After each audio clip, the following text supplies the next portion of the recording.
Sir તમારા ઓછામાં ઓછું કેટલા સુધીનું બાળક સર્વાઈવ થયું છે? સરસ સવાલ. અમારે ત્યાં 26 વીકર 530 ગ્રામનું બાળક સર્વાઈવ થયું છે. ઓ 530 ગ્રામ, સિરિયસલી? તો આ બાળક કેટલા સમય સુધી NICU ની સારવારમાં? આ બાળક ઓલમોસ્ટ 1.5 મહિના સુધી NICU ની સારવાર હેઠળ. જ્યારે સ્પૂન ફીડિંગ લેતું થયું અને એની બધી સિસ્ટમો બરાબર કાર્યરત હતી ત્યારે એને સ્ટેબલ કન્ડિશનમાં ડિસ્ચાર્જ કરવામાં આવ્યું. તો સર એ સંપૂર્ણ રીતે સારું થઈ ગયું હતું? આજે એ બાળક 10 વર્ષનું છે. You don't believe. And she is a top most singer in her school. Oh nice. So અમારે ત્યાં ઇન્ટેક સર્વાઇવલ પોલિસી છે. જે બાળકની જો જન્મથી કે જન્મની ટ્રીટમેન્ટ સારવાર દરમિયાન જો કંઈ પણ ખોટખાપણ રહેવાની હોય તો અમે પહેલેથી એમના માતા પિતાને ઇન્ફોર્મ કરીએ છીએ અને બાળકનો ઇન્ટેક સર્વાઇવલ એટલે કે બાળકની બધી સિસ્ટમો જે આગળ જતા બાળકને નુકસાન ન કરી શકે તે બેઝિસ પર અમે કામ કરીએ છીએ. તો અમને આજે આ રિઝલ્ટ મળે છે. આટલી સરળ ભાષામાં NICU ની માહિતી આપવા બદલ તમારો ખૂબ ખૂબ આભાર ડોક્ટર સુરેન્દ્ર.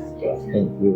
મિત્રો, જો તમારા ઘરમાં કોઈ નવજાત બાળક હોય યા તો તમારે NICU વિશે કોઈ માહિતી મેળવવી હોય તો આ પોડકાસ્ટ જરૂરથી શેર કરજો. ફરીથી મળશું એક નવા હેલ્થ વિષય સાથે. ત્યાં સુધી સ્વસ્થ રહો, સુરક્ષિત રહો.